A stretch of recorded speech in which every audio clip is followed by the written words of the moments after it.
the agenda today. Before we get started, though, I just want to, best practice in our company, start with a safety message.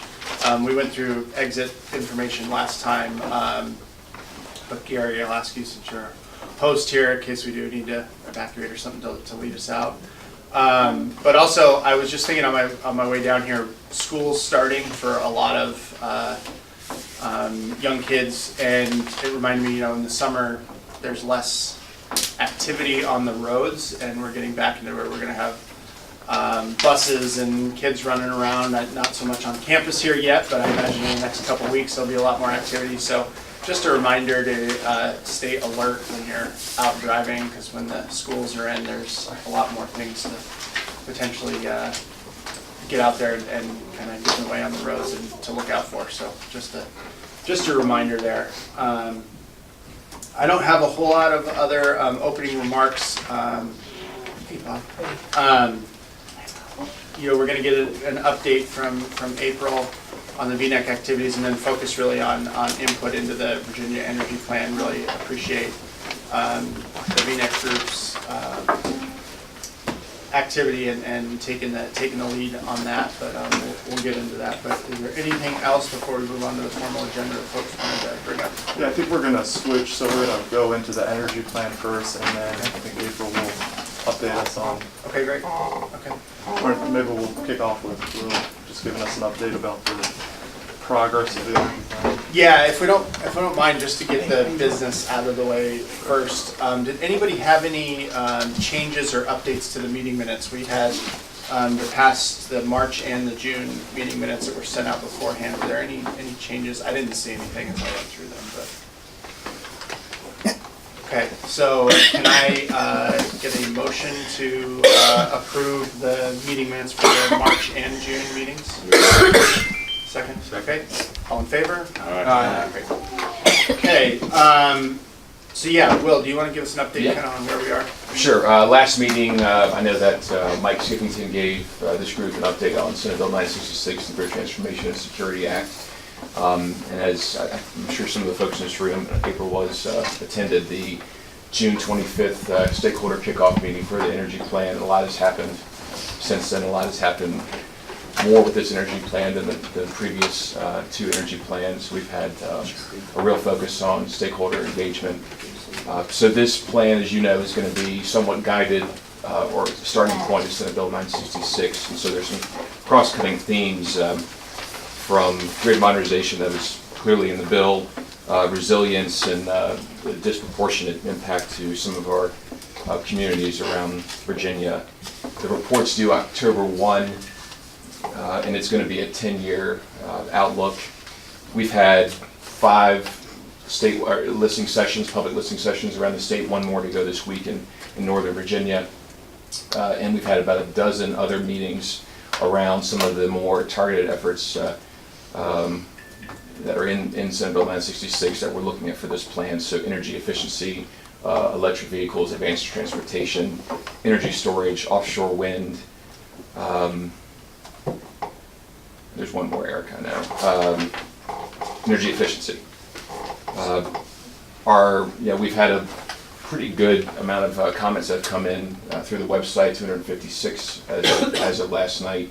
Expect a lot more. Our deadline is for input, soft deadline for input, either writing or sending emails or meetings is August 24th. We'd appreciate, I don't know, we're going to get the VNEC information here in the next week or so, but if you have any other input individually, or please do so hopefully before August 24th. We have 2 weeks after that to put together our first draft of the report. It's going to be focused, it's not going to be written, I think I mentioned this last meeting, it's not going to be a 400-page document focused mostly on history and kind of where we are today. It's going to be much more forward-looking and certainly looking at some of the areas that I mentioned. We've had some RAP, and we've had the Meridian Institute help us facilitate some of our discussions around energy efficiency and electric vehicles. And I've been really pleased by the input we've gotten. We've had incredible turnout at our meetings. Made every effort, even with video opportunities for folks to watch and listen and call in. So I don't know if you have any specific questions about the plan or where we are right now. We haven't started writing, so everything's on the table. You said there's been good turnout at how many listening sessions? Well, with 6 public sessions, but the more targeted meetings, it's a lot of the same crowd. But we've had upwards of 8,500 folks there and very active discussions. Are there any common through lines that are coming up from the kind of public comments or? It depends on where you are. I went to Roanoke and Abingdon, and certainly some of the feedback there, more pipeline related and other issues, and we had some more specific issues to Abingdon with former coal mine or reclaimed coal mine sites. Elsewhere, we had a targeted one just on offshore wind in Newport News at CNU, and at that point we announced, if you hadn't seen, we had this effort. Of course, great news with the CVOW project moving forward smoothly, but DMME is working on a project that's going to be completed in October with the offshore wind supply chain service industry and what Virginia can do to position itself to be a location of choice. And it's very encouraging where we are right now with that process. And we had a separate one on storage. Was part of the Virginia, or part of the VACITA meeting of Solar Energy and Energy Storage Authority.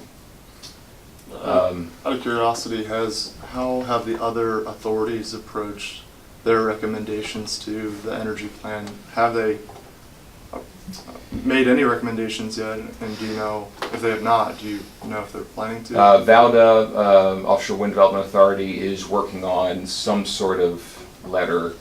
I think you are probably more advanced in the process than VALDA is, and then VACITA as well. But they will be finalizing their recommendations, and a lot of the members of both groups have been at some of the other facilitated discussions. Of course, we've had a ton of meetings in the office. It's been nonstop with groups coming in. Some folks have been in the office several times, so we've been busy on it, and I think it's going to be a great end product. What, as it relates to that end product, where does it go from there, I guess? So it comes out in October. Is it meant to be a template for action? Or? Yes. Okay. So we're looking for recommendations, and this will probably be helpful. Legislative recommendations, regulatory changes that may be necessary, other executive actions aside from regulatory. So it's very much, we want this to have action items. And that's pretty different from the previous administrations and the McDonnell administration's reports. So this will kind of break the mold, I think, in a good way, to have much more of a guiding document for the future.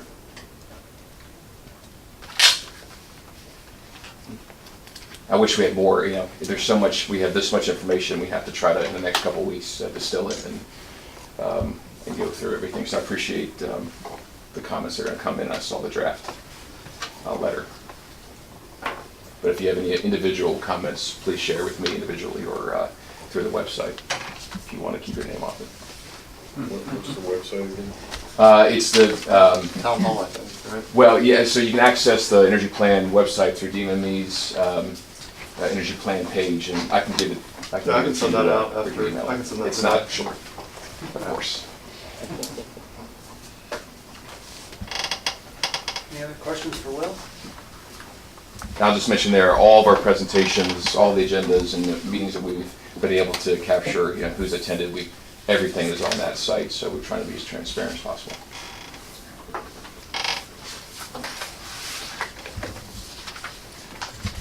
Okay, great. Thanks, Will. That's helpful. So I think what we would like to do next is we've sent around a draft recommendations document. April, if it works for you, I'll give a little background on this. So was it in June? End of June, yes. End of June, VNEC with April and Ollie Huguenot's leadership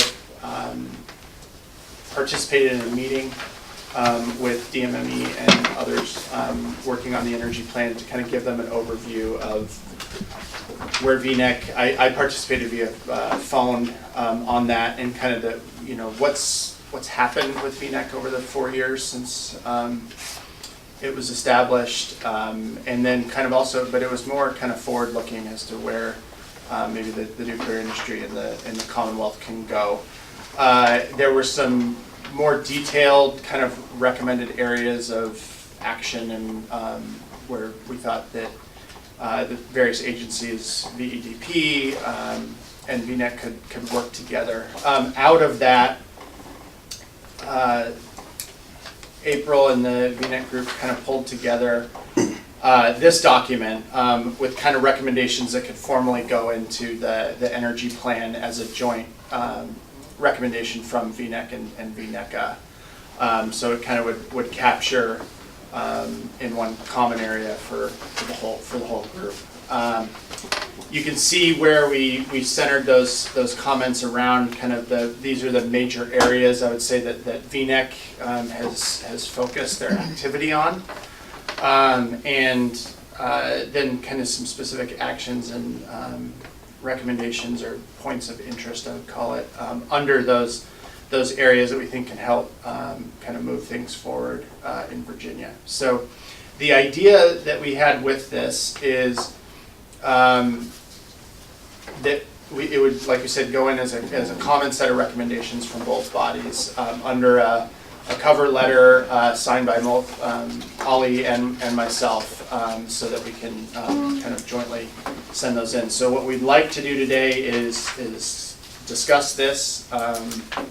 There were a couple comments, just basically some kind of wordsmithing that Regina had sent in on Monday. But otherwise, I think, if everyone's had a chance to review it, or we can spend a few minutes reading through this now. If there are any more specific comments, additions, changes, we can take those. But what I'd like to do is get to a point where we can actually vote on whether this is acceptable to the group, moving forward jointly with VNEC to get this submitted. Like Will said, we've got a deadline here in the next 10 days or so. So with that, I'll open it up. April, I don't know if you have any additional comments. No, I mean, you pretty much covered it. These bullets under each section are just supposed to be broad recommendations that, and they do go off of the VNEC strategic plan as well. We based our strategic plan off of our meeting and the topics we came up with. So we will have action items going forward as an organization to make some of these things actually happen.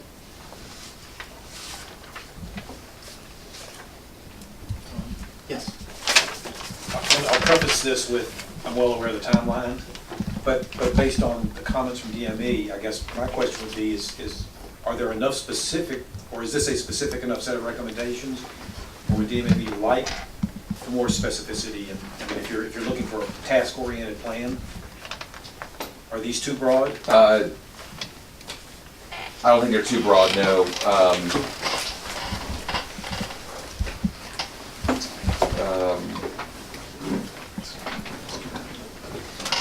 We've had, it's been all over the map. I mean, this is very much in line with a lot of recommendations we've received. I mean, I like the idea of a task-oriented plan. I will. But I just want to make sure we're providing the right kind of input to it. So the other thing I would add with that, Bob, is the meeting that we had back in late June, the kind of strategic plan and recommended actions of areas that we could work jointly or focus on that would be more VNEC driven, but with kind of the, I would say, in concert with some of the agencies. It does get into a little bit more of that specificity.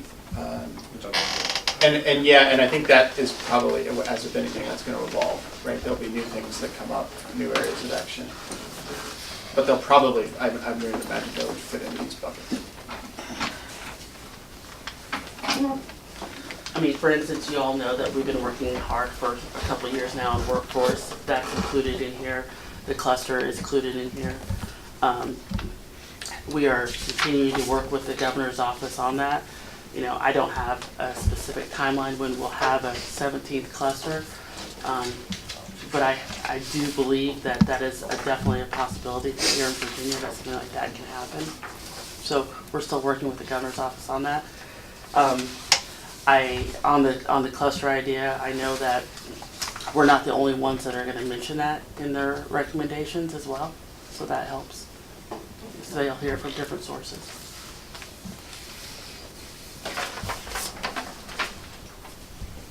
So from here, would there be specifics that we would drill down into as far as we get down into more granular detail? I mean, we talk about how it's critical for the workforce and education. Is part of what we're going to do is also look at how we would implement that or make more specific recommendations on how we would accomplish this? That might be helpful. So, are you talking in the recommendations to the energy plan? Yeah. Or is that not the place to do that? Well, I was thinking about that as well earlier. Is the energy plan the place to do that, or is that something we put on the list for the next legislative session to look at, you know, specific language similar to the battery storage study on how we could, you know, have funding set aside to actually execute a study on how to fulfill some of these? And is there a step-through process? Is this the right place, or is that the right tool? So we have an annual report that will be due by the end of the year before legislative session. So we could translate some of these recommendations into our annual report, and then through that make recommendations to the General Assembly that will start in January. And maybe that's a, you know, an impactful way to do that across a continuum of time. That would give us something to do, and then there's funding that comes with that to study how you might actually execute some of the recommendations that you have in there. I think as we make those recommendations, we tie it back to the Absolutely. That's what I was thinking about as well. I would be very hesitant to put specific recommendations in here because we don't want to put ourselves in a corner at all. We want to make sure that we have room to move, and we also we want to make sure we come up with a game plan that's right for each situation. And I think it takes a little bit more than just a few bullets on here.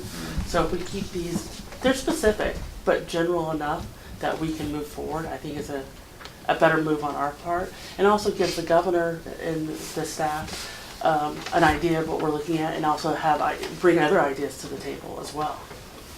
They may see opportunities that we don't know about.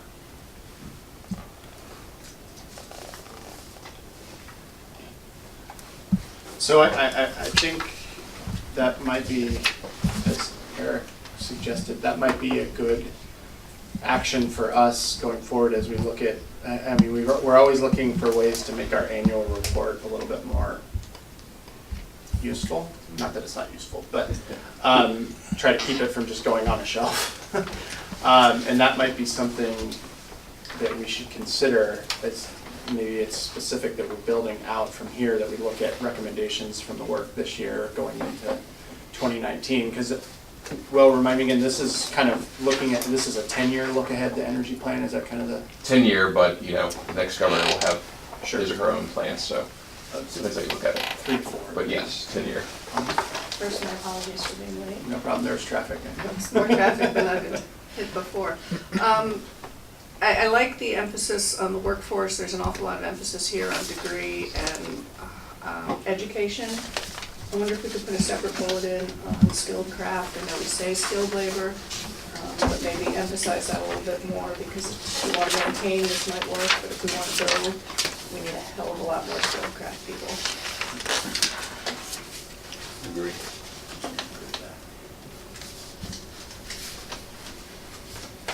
How about in that line, said support university degree common community college and skilled craft labor program. We have additional skilled labor Yeah. in there. I think maybe a bullet on that because it is really a I huge agree. problem right now. Agreed. We're seeing it now down at Bogle, and we just don't have the skilled labor available.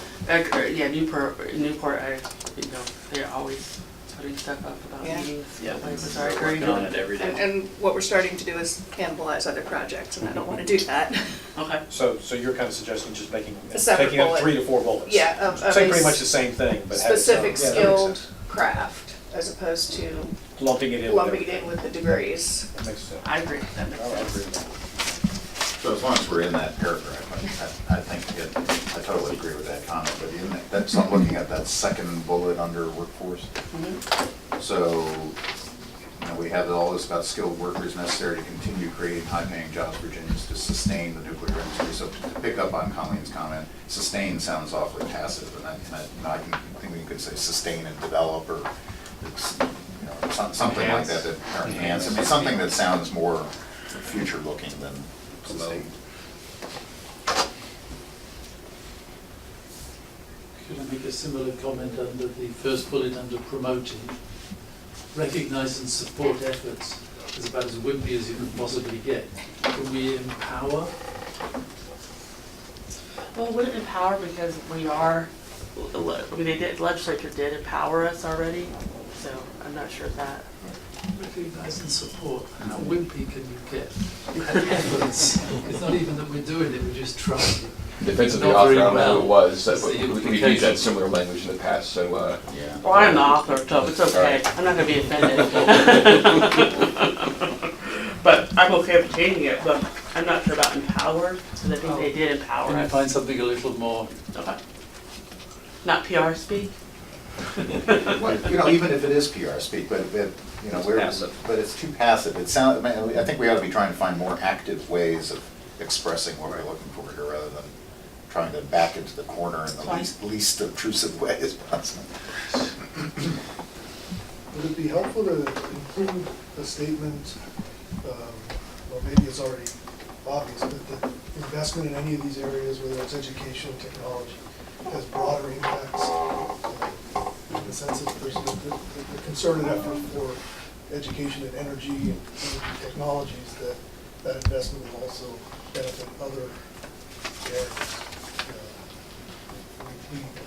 Those of us that submit proposals to the federal government always have to justify that there's a broader impact to an investment in one specific area. But maybe it's just obvious, but when we educate people in the nuclear area, quite often they take a look in other areas as well.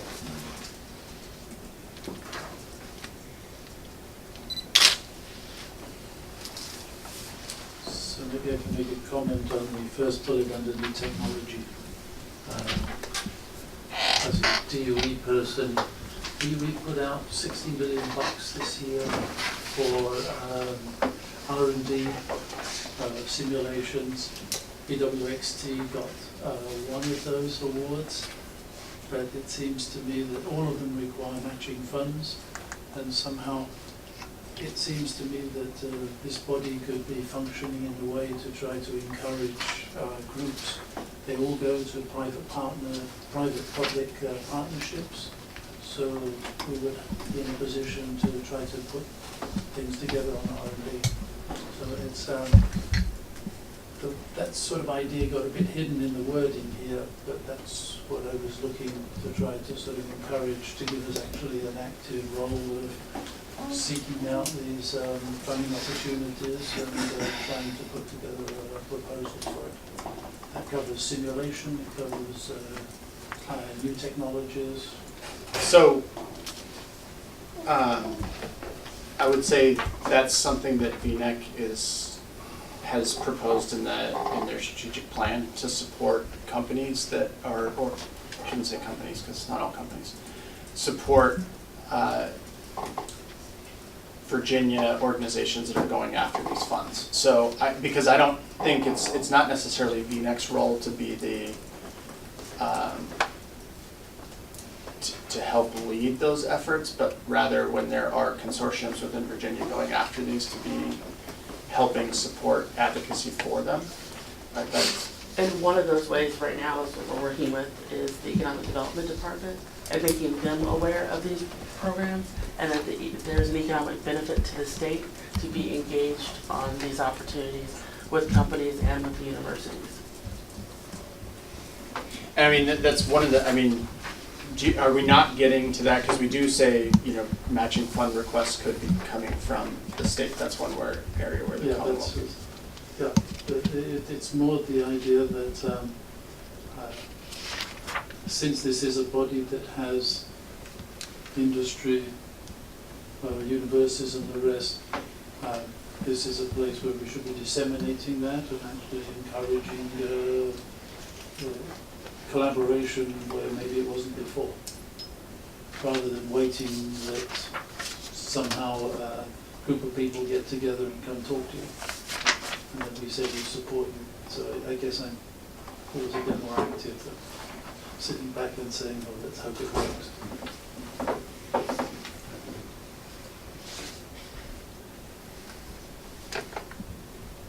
I'm just thinking, as a company who goes after these awards, I'm wondering how that would work exactly.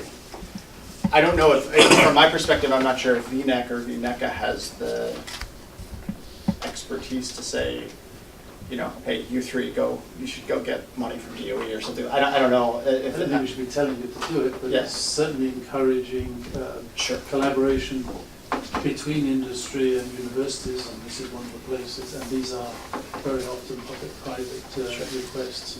Well, I think that is what VNEC is one of the things supposed to be about, the original intent. I mean, having the companies and universities together. Now, not everyone here around this table is a member. You all are welcome to be members. We're taking new members. But it is, you know, we do have university and we do have companies and working together right now. And hopefully we will get to that more and more of the collaboration. One thing I'm excited about that we just added, and I'll probably give my update throughout this conversation, is Envision, Lightbridge, and Provincetown have just joined. I think that's another great opportunity to work with the universities and Envision on some of those collaborations. So maybe, Andrew, what we maybe it doesn't go in this, but we should, Eric noted as an action for VNECA that we should be disseminating the information. I know you had sent, and we have that in the packet here, the information about the FO we should focus on. Yeah, that's a good point.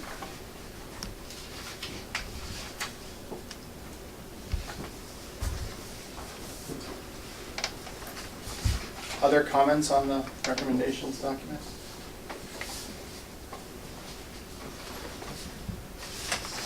Just an administrative thing real quick. Any suggestions that are made today, we either have to address it in this meeting or we'll have to have additional time to make these corrections and then have to reconvene again either later this afternoon or at some future date before the due date of these comments. So I think any suggestions, we should also maybe explore how we can make it where everyone's satisfied with it today, just because I know everyone's very busy. And You can also vote to give the chairman the authority just to sign the joint letter. So I think one thing we can do is we can go back and review the changes that we've suggested here today, and I think we can provide someone can provide a motion maybe to accept the recommendations Concepts. with the changes and something like that. I think Gene, to your comment, I mean, that was important. I mean, could that just be encouraged? I think that was Andrew's, down on the promoting the nuclear, yeah. Yeah, I like that. But, yeah, does encourage sound good? Yep. I can look up a thesaurus too. I probably did.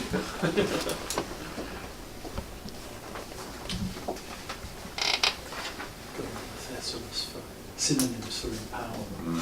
Yeah, I think there isn't anything we've discussed that I don't think we could come to an agreement on today.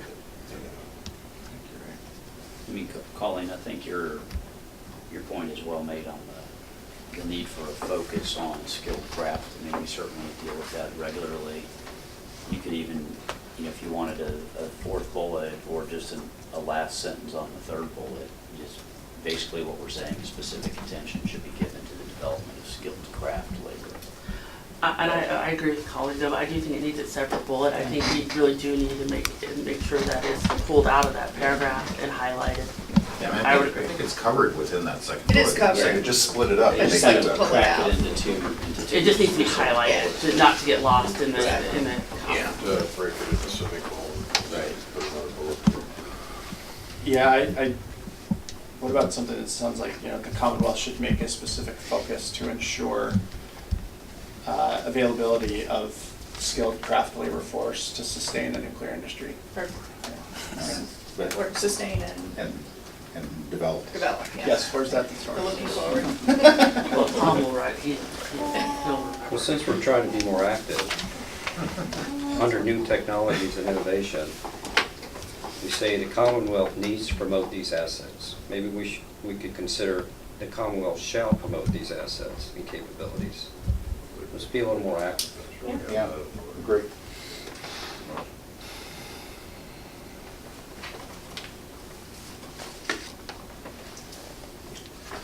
And same in the second paragraph, Virginia shall continue to advance its role. That's correct.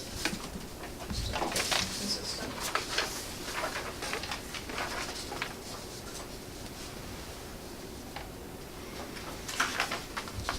And Will, I think that goes along with what your comments were, that if this is going to be a blueprint for action, then there ought to be action words in here. Sure. Yeah. That's great. If you go to the very last, same thing, just change all of the shoulds to shalls.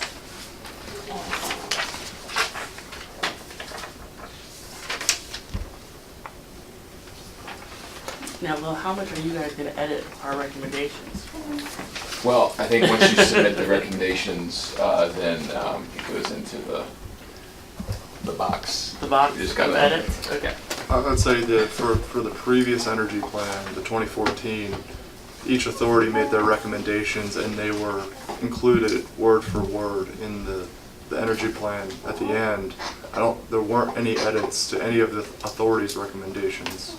So I think at this point, I mean, I'm under the impression that anything that you all recommend will be included as a whole in. Okay. And that appendix that was this big may or may not be, we don't know yet. It's going to be part of the final document.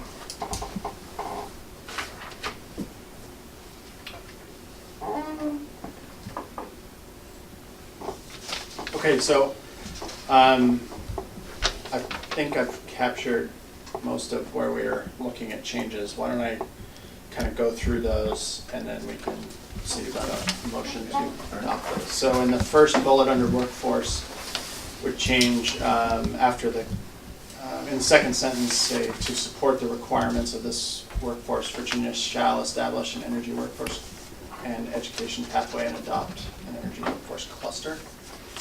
I changed that should to shall just because that's one of the top recommendations, I think, in the next strategic plan. In the second bullet, towards the end of the last sentence, would continue creating high-paying jobs for Virginians to sustain and enhance the nuclear industry in the long term. And then adding a fourth bullet, the Commonwealth shall make a specific focus to ensure the availability of a skilled craft labor force to sustain and develop the nuclear industry. So, That capture it. Tom, I think where we were though was Okay. that in the second bullet, right after the Commonwealth shall expand and enhance its support for the university degree programs and community college programs, put a period there and then create a new bullet. Yeah. That's what I thought. Okay. That's what I Okay. thought. Yeah. And then it would be sustain and develop in the long term. Correct. Rather than enhance. And I think we're using the word develop rather than enhance. I mean, the idea is growth. Gotcha. Unless you have a better word. But what does the thesaurus say? Still looking up in the power. Gotcha, so just make that a new bullet, starting. Yeah, Yeah. I think pull the degree out from Yep, the skills gotcha. order. Gotcha. That makes sense. Okay, then under new technology and innovation, first bullet, second sentence, the Commonwealth shall promote these assets. And the second bullet, changing should to shall. And then first bullet, under promoting nuclear industry, just changing recognize and support to encourage. Endorse. I'm open to suggestion.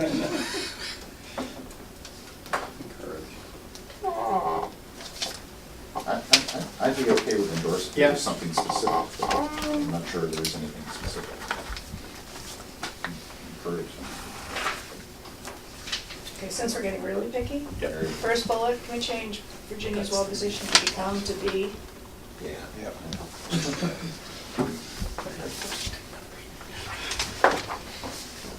Well positioned to be. Yeah. Well positioned as.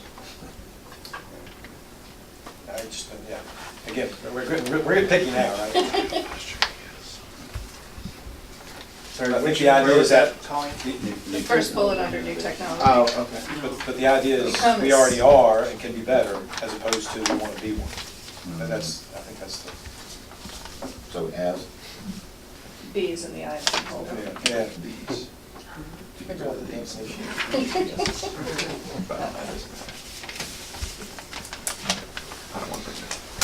Are we just proposing just eliminate well positioned to become, why don't we just say it is?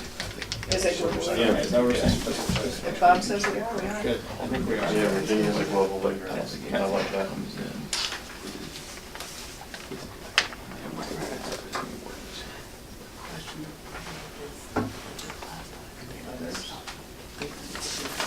You do now have the headquarters of Bechtel That's Global. right.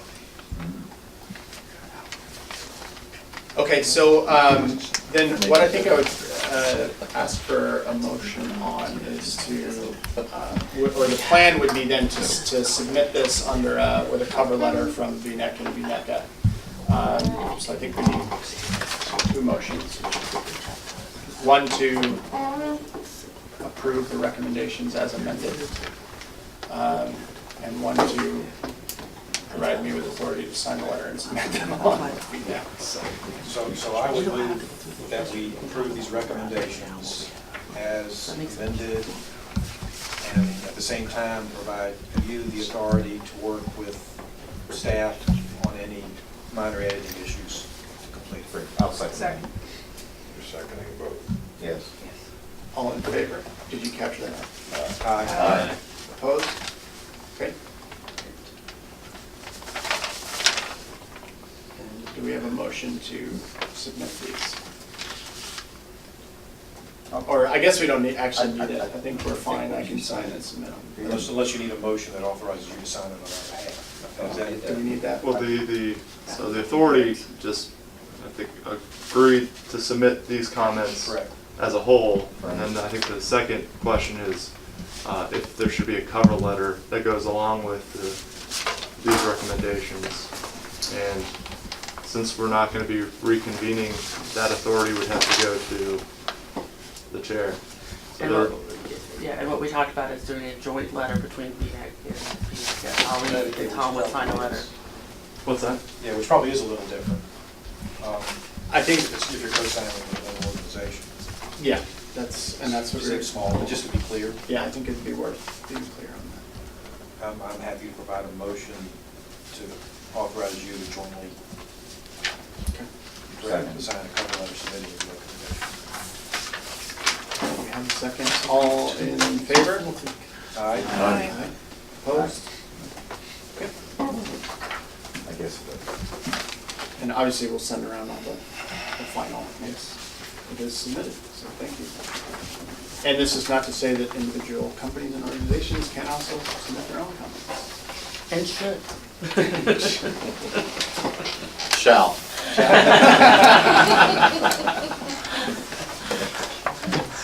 Great, okay, thank you. So, April, other updates from VNEC? You know, really, our goal right now is we got the strategic plan put together about a month ago, is putting these thoughts into action. We're working on that right now, although, as I stated before, workforce is something we've been working on for a while. This public-private partnership that we want to do here in Virginia, we're still developing that out. And one of the ways that we've done that is we've hired David Halleck here in Richmond to help us out. So you'll see him around, and he'll be helping us put together more of a specific plan of how to go forward with the state and some actions. I mentioned that we're working with the Economic Development Department. They're very interested in what nuclear provides the state and other opportunities, especially on new technologies. We think that there's some great opportunities here in Virginia for companies to come in. So they really thought that was a plus, and they're taking some time right now to learn about the industry. So that's good. I think that's pretty much all we have right now. I'll have more for you guys next time, more specific items. I might just add, David's very well known, of course, in Richmond, D.C. I think it was a great move to bring him on board with this. Happy to work with him on the energy plan. Thank you, Will.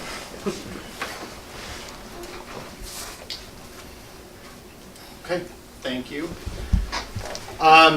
So then I wanted to get into kind of member updates, but I know Andrew had kind of alluded to the FOA, so I know we've included a copy here. Do you want to talk a little bit more about that, Andrew? So I receive these things from time to time as part of the American Nuclear Society when we send them out. I was actually surprised that there was only one Virginia award out of all of the ones that went. They weren't the only app.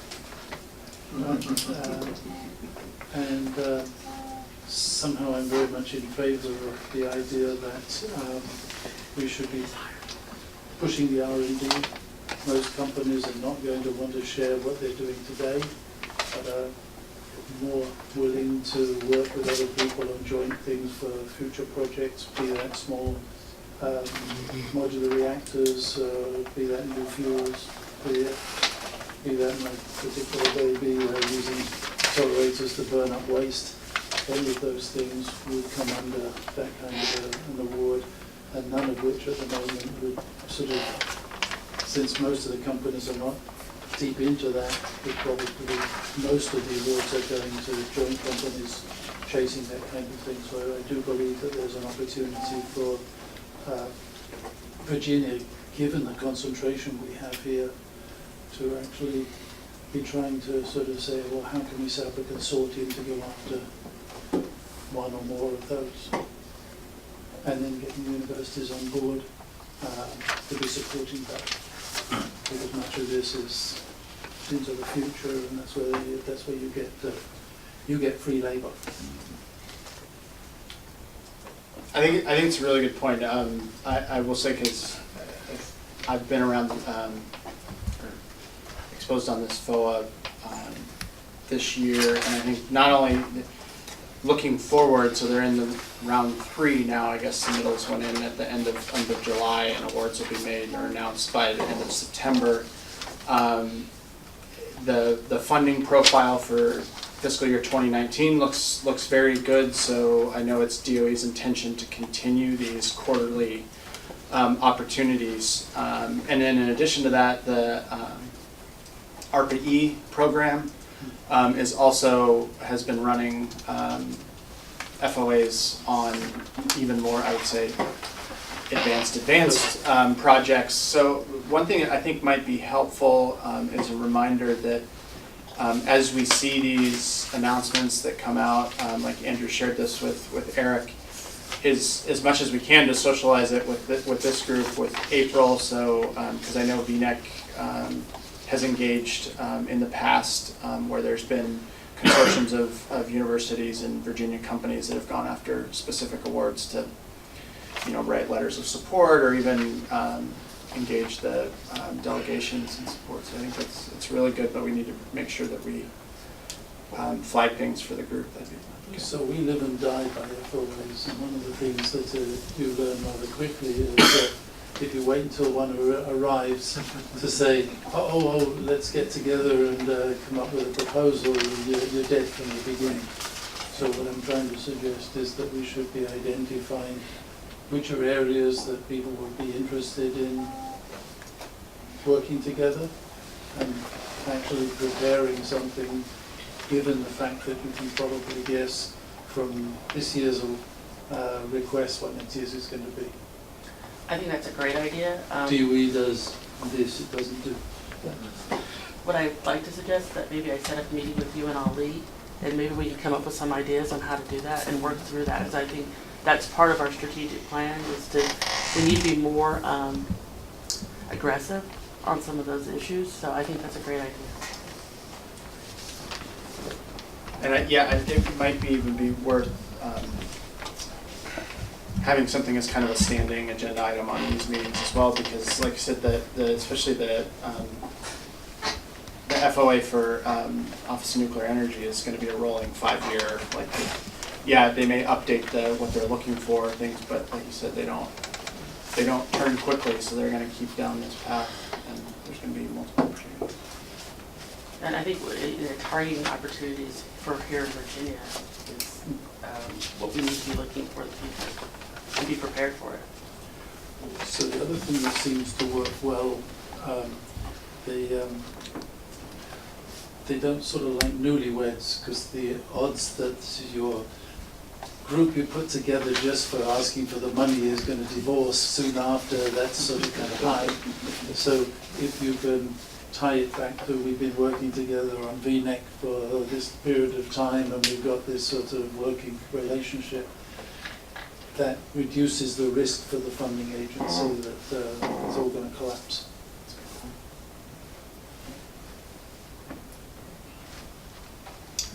And then, Bob, you had sent around, I think Eric's going to send around after me the ANS update. Yeah, well, my thinking, and I'll defer to Gene too, I just noticed they put out their strategic plan summary. And it makes a lot of sense to me that we should be coordinating pretty closely with ANS and their strategic plan to try to line those things up, not the least of which is because they have some resources that we can bring to bear, I'm sure. Less than you think. But Yeah, well. but yeah, that's good idea. We have a treasurer that has no bank account, so.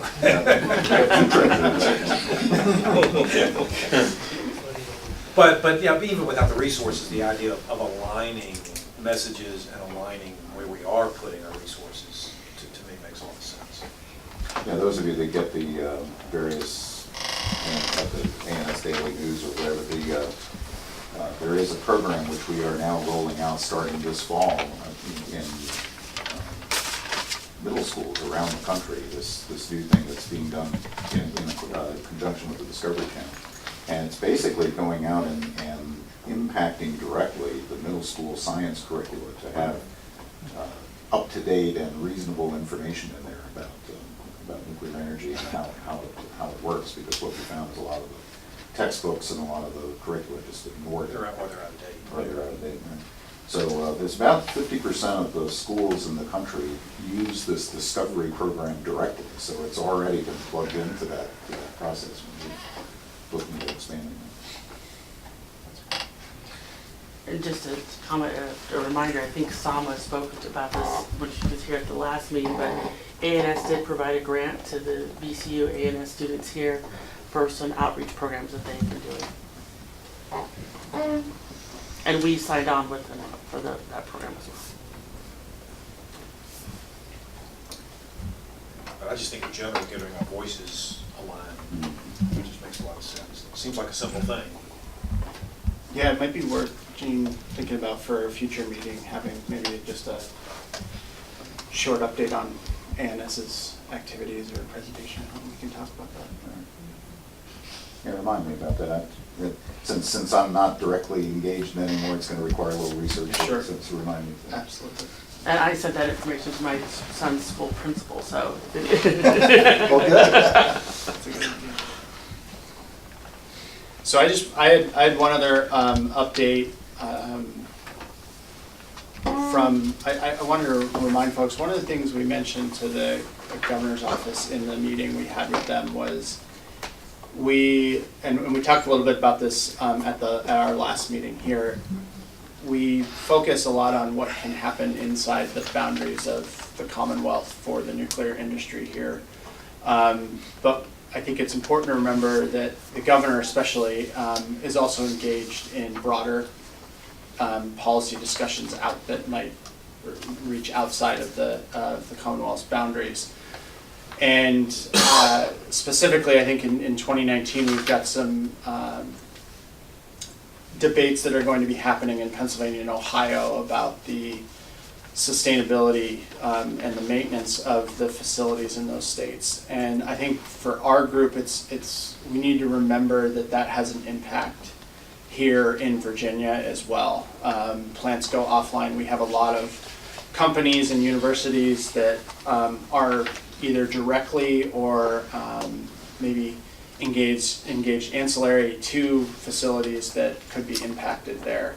And so one of the things we had mentioned to the governor's office is there are ways and there are avenues we think it's important to make sure his voice is heard about the importance of the nuclear industry throughout the country, just not only in the state of Virginia. So in Pennsylvania, at least, there's a nuclear energy caucus there that's going to be coming out with a report this fall. And hopefully we'll have kind of a roadmap of legislative options that the state could look at in 2019 that would provide potentially some value to all the attributes of nuclear and the plants in the state. So I think it's just something, just wanted to remind this group that I think it's something we need to keep an eye on as well, because plants go away there. We're already seeing that. I actually saw Colleen and I were in a meeting yesterday. I hadn't really seen it quantified, but the number of plants over the next 5 years that have already announced that they'll be closing, it's pretty stark. And I went through and tried to check out, well, which ones are certainly closing versus maybe not, if the policy changes, and it's a lot fewer that are potentially not closing than are certainly closing, and it's a big chunk of generation that's just going to go away before the end of their useful life. So just something to keep in mind. So I think that the message in the previous energy plan, there wasn't much discussion about that, but I would assume that given this administration, that probably will be more emphasis in the energy plan about environmental effects and climate and however you want to describe that.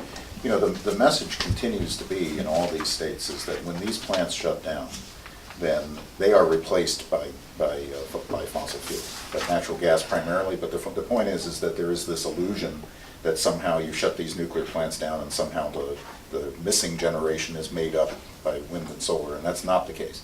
Over and over again, you see that fossil fuel usage is going up. So in terms of policy, the policy, at the very minimum, needs to be to maintain nuclear generation, because otherwise, all the gains that have been made over the last decade in terms of various alternate ways of producing, they get wiped out. All of that beneficial effect gets wiped out instantly when the plant shuts down. It's already been wiped out. Yeah. So, we've spent 2 decades now commemorating all of the various efforts that we've done to be able to promote renewables, and yet the beneficial effect of all of that add-on just goes away when you shut down a large nuclear plant. So that message really needs to be more part of the process, to not just think that these are all just little separate things and you could do one and not affect the other. They're all interrelated, and the real effect is that every time you lose a nuclear plant in the United States, emissions go up. And then so the downstream implications are in the Norfolk area where you've got potential for sea level rise implications, low level flooding, and then you've got the long-term, degree overshoot in the next 100 years gets bigger and longer, and getting to any type of Paris Accord or any other number becomes unreachable. Right. And I have the numbers here if you want to put them in later, of the shutdowns potential and then the CO2 avoided that we're losing. Yeah, so it's an irony, but, so it's appropriate comment because what happens in Pennsylvania and Ohio affects people in Virginia, affects people in Norfolk. And when you're talking about clean and renewables, I mean, when you talk about clean, you have to talk about nuclear. And we've been kind of, as we're getting into that, we're more and more now in that conversation. But it still needs to be reminded that when you talk about clean, you mention nuclear. Mr. Chairman, if you want, I can give you this if you want to copy it for everyone. If they That'd be want to see great, that. actually, thank you. I took 2 copies yesterday. Yep, thank you. We'll send that around. Any other updates from the group? Probably got a better slide. I'll mention, I mean, as we're talking about the plant closures, the messaging potential students get, obviously, is sometimes like products. When we started our nuclear engineering undergraduate concentration, we had hoped that about 25% of our undergraduate students would like to go into the nuclear engineering concentration. Meaning that about 125 students right now are in the pipeline for the nuclear workforce development, and it's kind of shrinking over time, despite all of our efforts, and despite the very positive job placement. Our nuclear graduates are always the first ones to get jobs, quite often they're the highest paying jobs in industries that have very good benefits.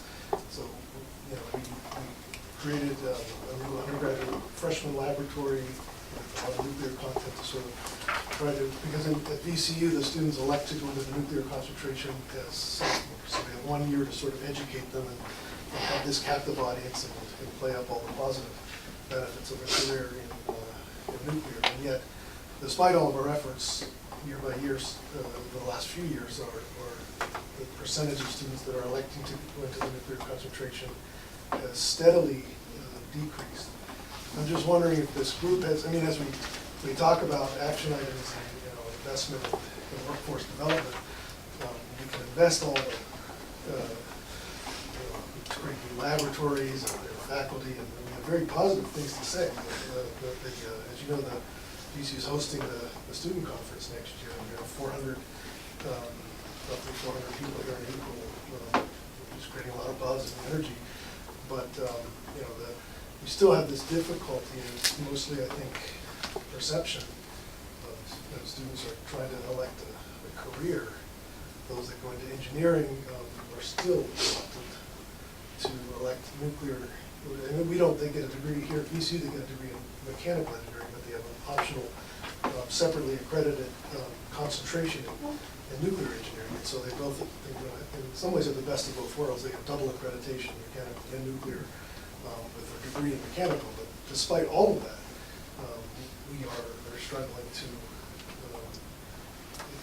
increase the pipeline, to increase the percentage that go into nuclear concentration. And I wonder if there's any ideas or I think it's perception that the plant closures and other incidents going on, that it's not an attractive career option. But we still have probably about 80 students in our concentration. We'd like to have 125. We'll go up to 150, but should a public outreach and an education component would certainly help create the pipeline and encourage students to go into a very good career option. But it's a struggle. I don't know whether the other universities are seeing the same thing, but Maybe one also, while you're emphasizing opportunities, emphasize international opportunities too. Sure. It's only the United States that's still lagging. I also think the broader impacts is really important too, because students are afraid of a career path, that might go away. And if they had the broader impacts, they might be really interested in it, and they know there's other things they can do. So I do think your earlier comment about emphasizing broader impacts can be very important to give them that comfort to. Well, and I agree, we point out to them that their degree here will be a mechanical engineering degree with a nuclear engineering concentration. So they will always be mechanical engineers if they need to, they can self-consult in either way. So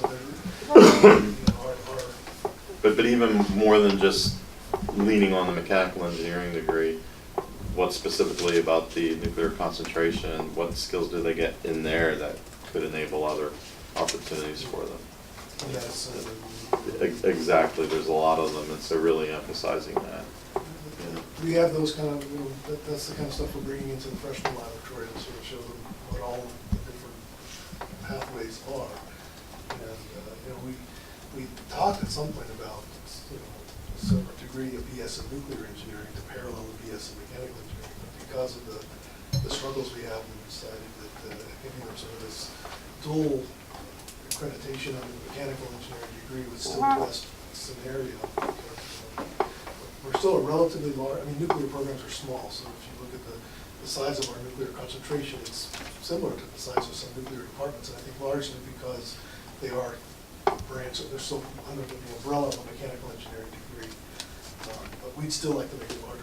We cannot fulfill them. So you were talking about how the issue for you is that you can't give credit to their experience because of the way the accreditation programs work. Is there any, Exactly. has there been like on the cybersecurity side, how have you gotten, is it still kind of funneling it through the community colleges and then to you? Exactly. Is there any way to have a discussion with the accreditation organizations and say this is kind of, we're kind of jumping through too many hoops man, here, or is that an area maybe, I don't know, even VNet could help advocate for? Okay. I think it's hopeless, frankly.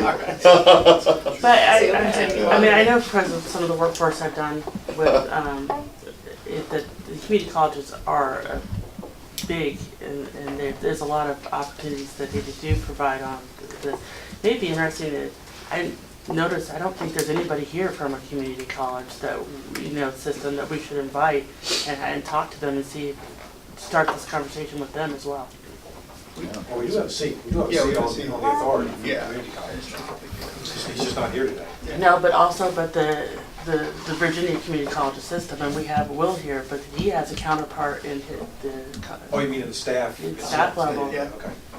Might be good to have them. Scott Rawls is the relatively new president of Northern Virginia Community College, and the governor came up and had a big. It was a big to-do, with the this advanced program we have, Mason and Nova. If you're interested in how that all works, he'd be a great person to come down and explain that. And before he was president of Nova, he was head of the entire North Carolina community college system. So I think he's got a really good finger on the pulse of where community colleges are going in terms of experiential learning, granting credits, and transferring into four-year schools. And I think that's right. The community college in Lynchburg, I know their president there would be another one to bring in also to have, I didn't have a couple come in and talk about their experience. They just got a grant from the NRC for skilled and nuclear, for everybody gets free tuition that gets in their program right now.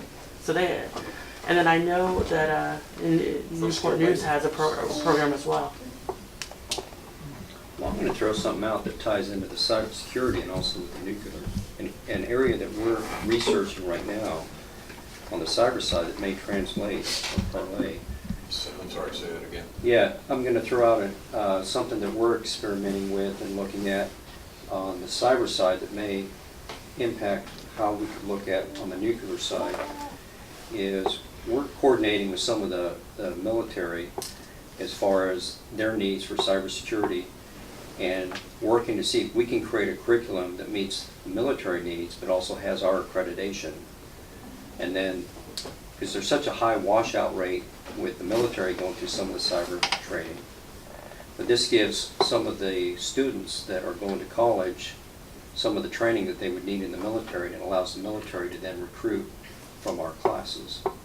So I don't know if there's something similar along those lines that you can look at on the nuclear side. Because, I mean, the training in the nuclear side in the military is quite extensive. Maybe there's something we can share with what we're doing on the cyber side that would Specific impact. courses or a Yeah. certificate or? Yeah, it's actually part of the curriculum that the military is requiring for their cybersecurity specialists. So, I'd be happy to chat with you afterwards about what we're doing.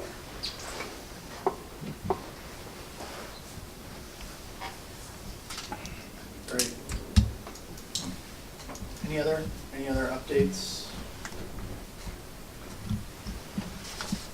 Okay, so I will put in my regular plug for, I think this has been a good working meeting, but I just want to reiterate that we do want to have kind of a focused speaker at our meetings coming up. So we've got a few ideas, but if you have ideas of folks you think would be useful, like we had at the last meeting with Bill Magwood, please bring them to Eric, and he can kind of circulate that, because I think we've raised a lot of really good, interesting topics today, I think, that could be platforms for speakers. So just keep that in mind. If you've got suggestions, please get those to Eric. Eric, are there any other logistical items we need to go over? Just one thing, maybe this will have an impact on maybe the next meeting. Seeing how we're talking about the annual report, it is due on November 15th.